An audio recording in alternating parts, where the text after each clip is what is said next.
G'day, I'm Owen, you've joined the pub test, and this is a very, very special video for the channel. Because apparently this is the 100th video. And by far the majority of those videos, at least 70 odd, have been to do with Jack the Ripper. And I've only reached this 100 videos because of you, the people out there watching. By liking and subscribing and giving encouragement and providing comments. And you know, not everybody enjoys this content. Some people have even disliked and put some fairly strong constructive criticism in. And that's fine too. That's also welcome here. Have a strong opinion. Just as long as we keep everything respectful for everybody, that's fine. But because this is, for me, a milestone video, I'm going to try and make this the best pub test video yet.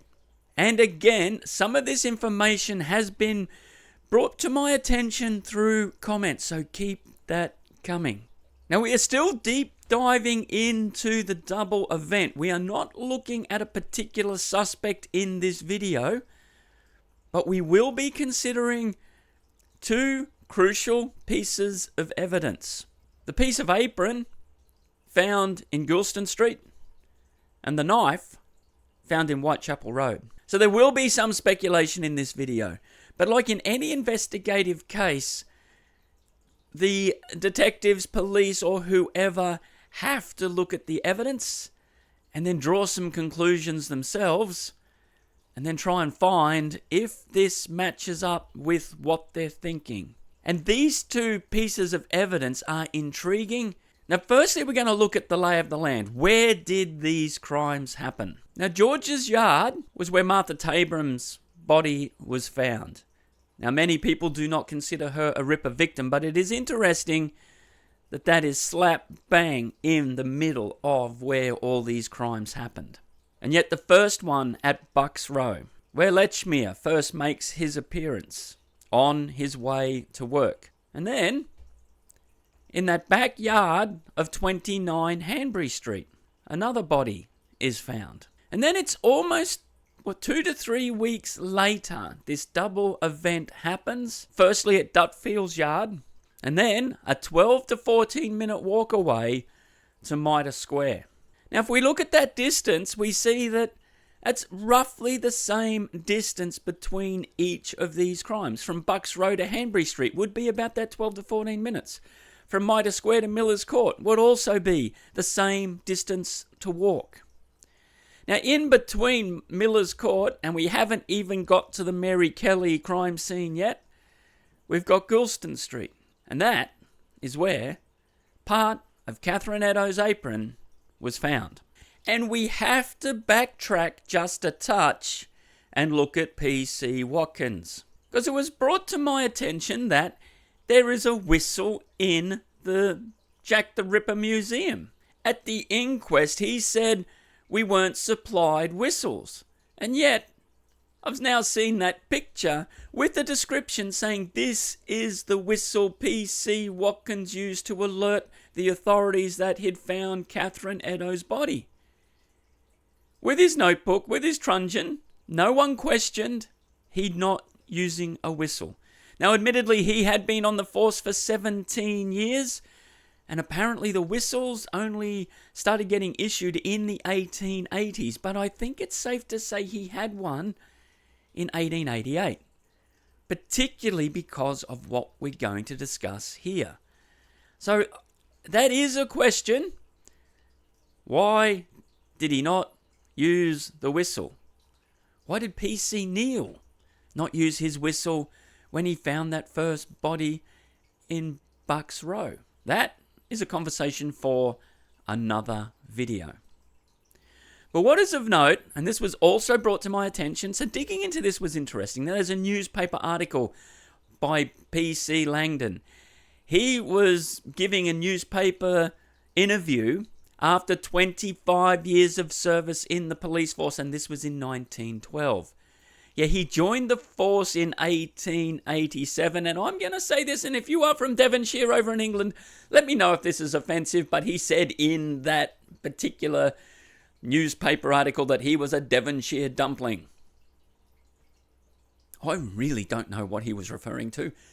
If you could let me know, that would absolutely be awesome. But yeah, he was another country boy. Most of the police came from the country to get a decent job, good wages. And then he's on the force, very new, in 1888.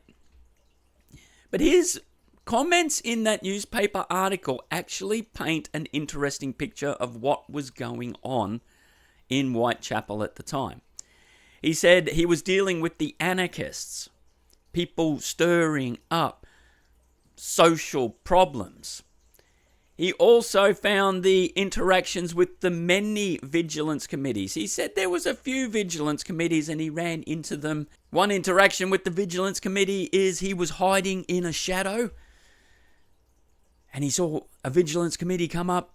They didn't want to go into the darkness, so they left. Another one turned up and they started coming into this area and he's hiding in the blackness. He said you could not see your hand if it was that far in front of your face.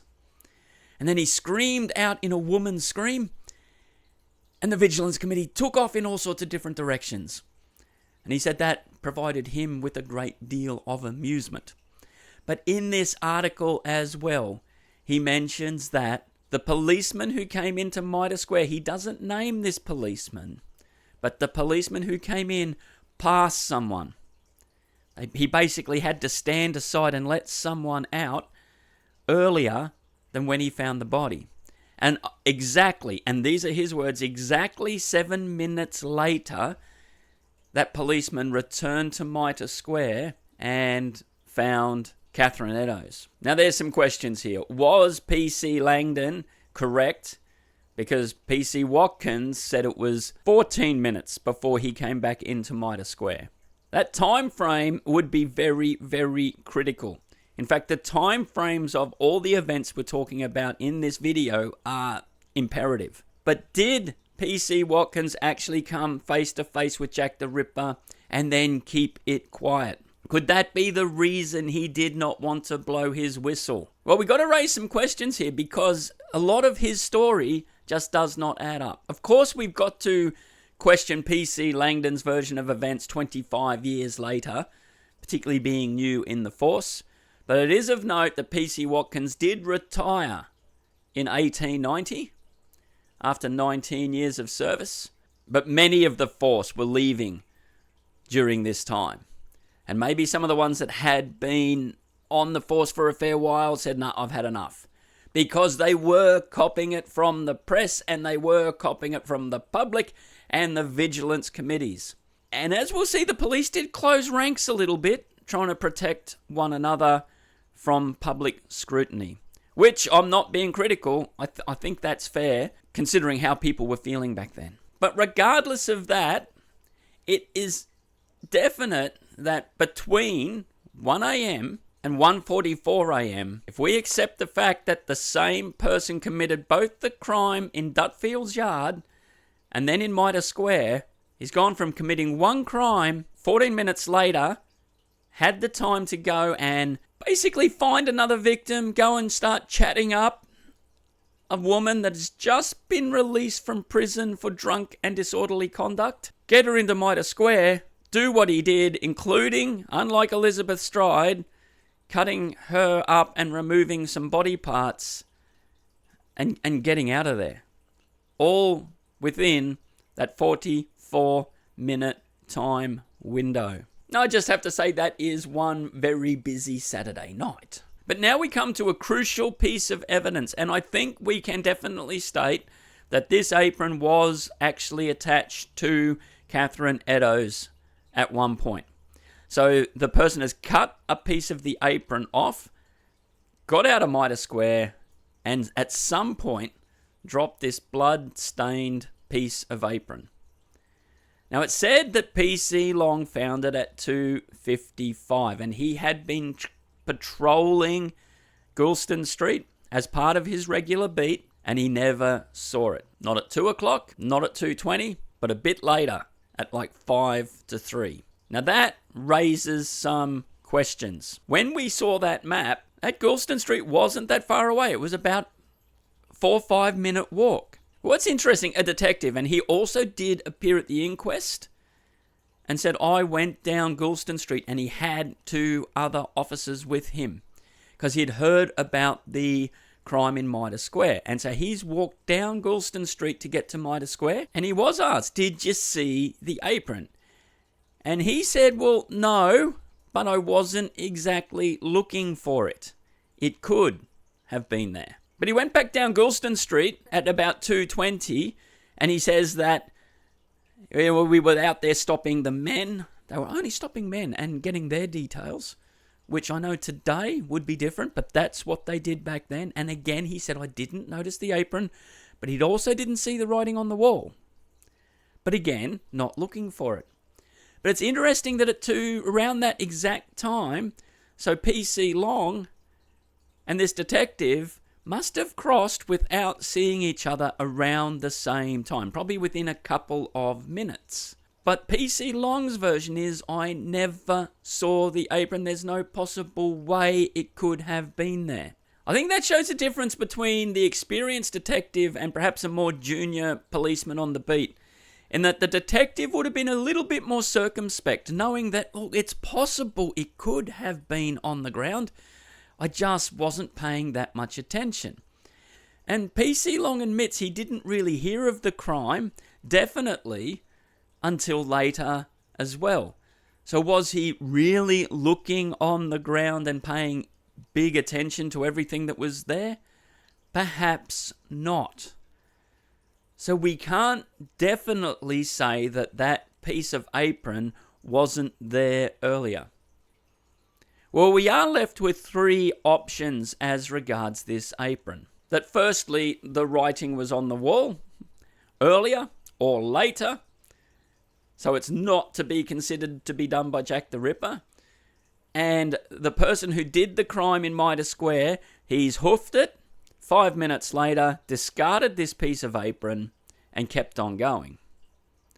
Or he's, after committing a crime, gone to Goulston Street, written the writing on the wall, dropped the piece of apron, and kept on his way. Or thirdly, he's gone somewhere, hidden in a house or somewhere else where he knows he's safe, comes out later, quite later, drops the piece of apron, either does or does not do the writing on the wall, and then also takes off. My personal feeling is that he left Mitre Square and dropped the piece of apron within that 5 to 6 minute time window.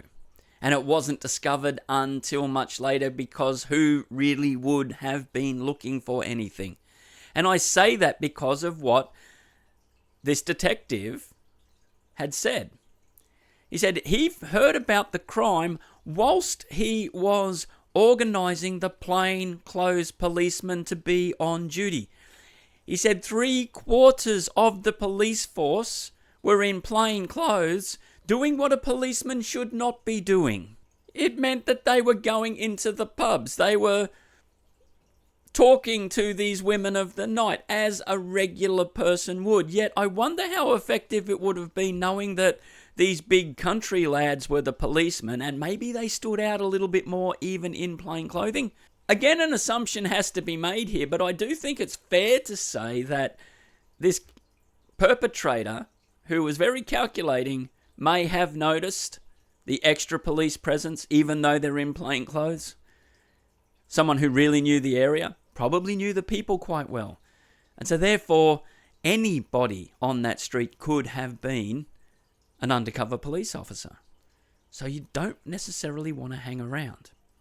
And it is of note, as we mentioned in the previous video, the inquest gave PC Long a little bit of a hard time for not knocking on doors and going inside, because that would have been the normal procedure for that police officer.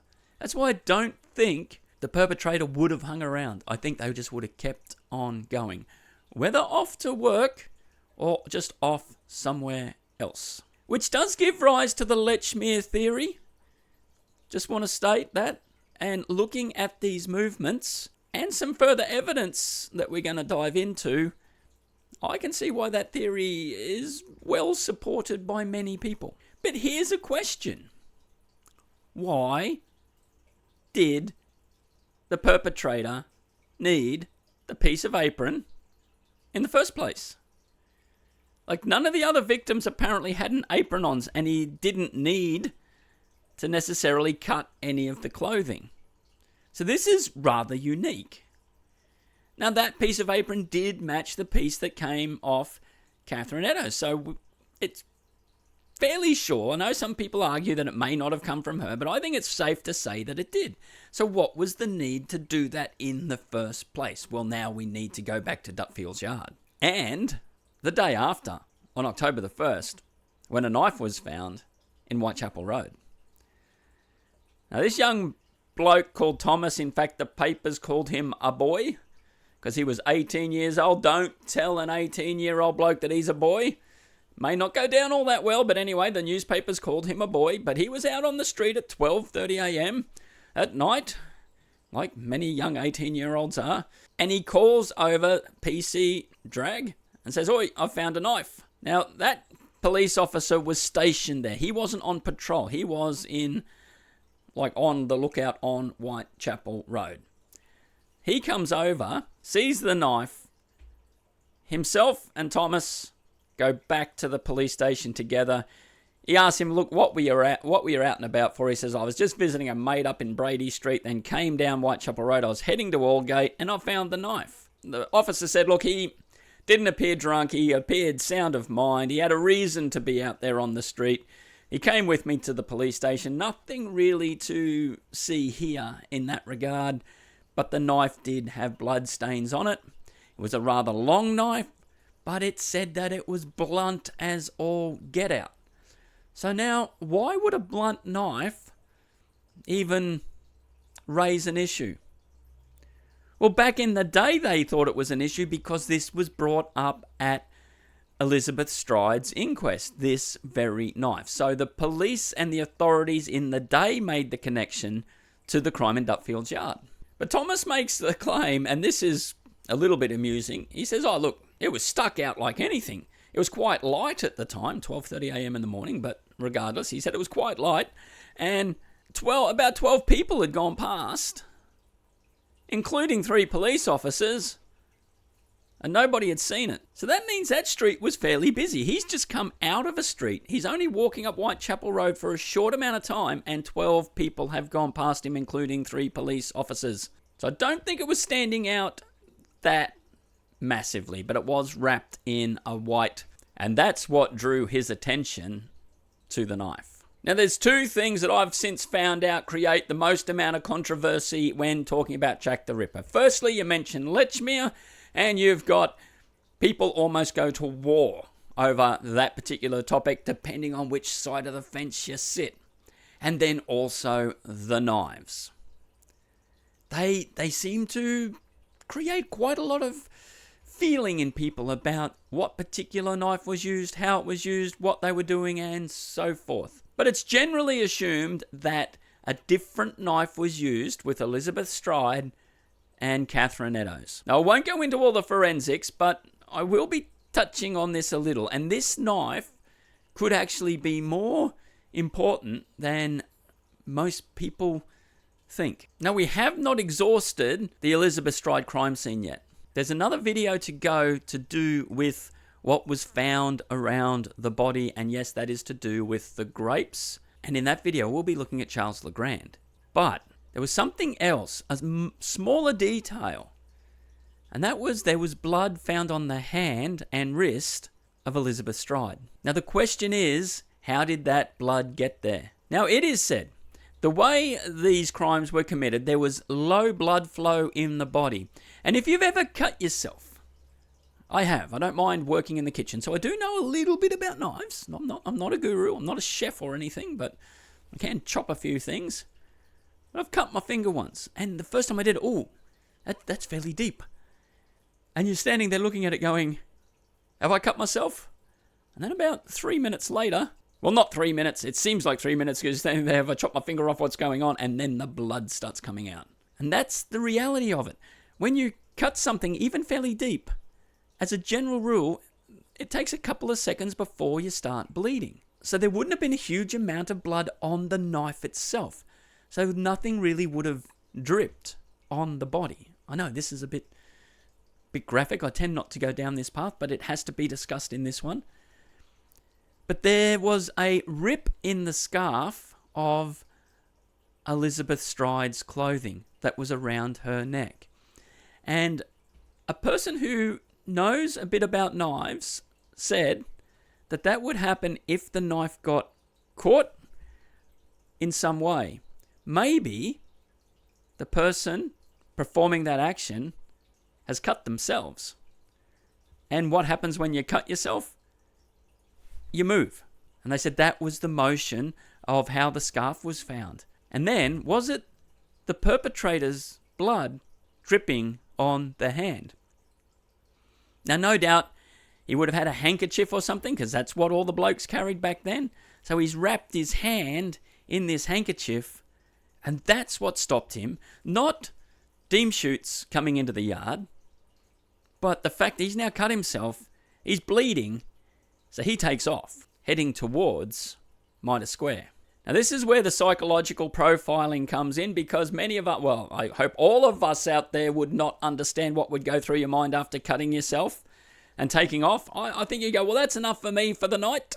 Not going to continue this line of work. I'm going home. I'm going to have a sickie. Rest of the day off. I've done my bit. But apparently, no. In this instance, this person would have just said, I didn't get my job done, and that would have enraged them more, and they're going out to commit another crime. So then he gets down to Mitre Square area, runs into Catherine Eddowes, performs the crime. But he's still bleeding by the hand, and his handkerchief is now soaked. So he needs that piece of apron to stem the bleeding on the hand. And he's given up on this other knife that he first used over at Dutfield's yard.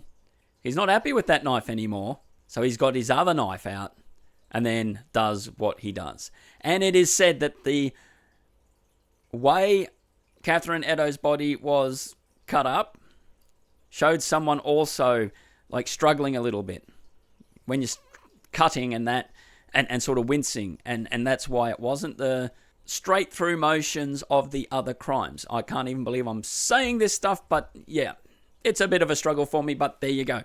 It showed someone more laboured in what they were doing rather than the clinical fashion it was done with the others.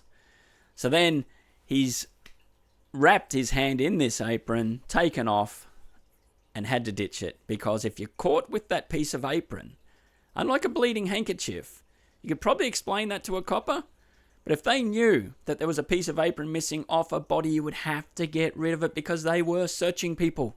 Now, I know straight away someone's going to say, well, why just worry about that piece of apron? What about the body parts and your knives you're carrying? Surely you'd need to do something about them more so than a piece of apron, and I get that, but that is also a topic for another video as well. What actually was going on here?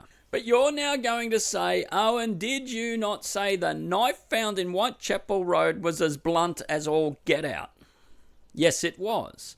And the knife that would have been used on Elizabeth Stride must have been super sharp, particularly if it's going to cut the person using it. Now, it's possible why the controversy comes up about the knives is because we're asking the wrong people about them. Back in the day, they asked the doctors who were used to surgery in a clinical situation. But what is interesting is there were many butchers around. And if you asked a butcher how to use a knife and a surgeon, you'll get two totally different answers, and quite rightly. Now, I'm not an expert on knives, but I have spoken to a few people who are butchers, and they say, yeah, that the part of the knife you use to cut is basically the middle of the blade. So a long blade would not have been necessarily good to use in these particular crimes when you think about it, because the person's low to the ground. It's not like you're a doctor standing over a body and you can move around a bit. You're got them low to the ground, and so you're sort of struggling a little bit yourself. And so a shorter blade would have been better, which if this longer blade was found in Whitechapel Road and the perpetrator got cut on it, that would make sense.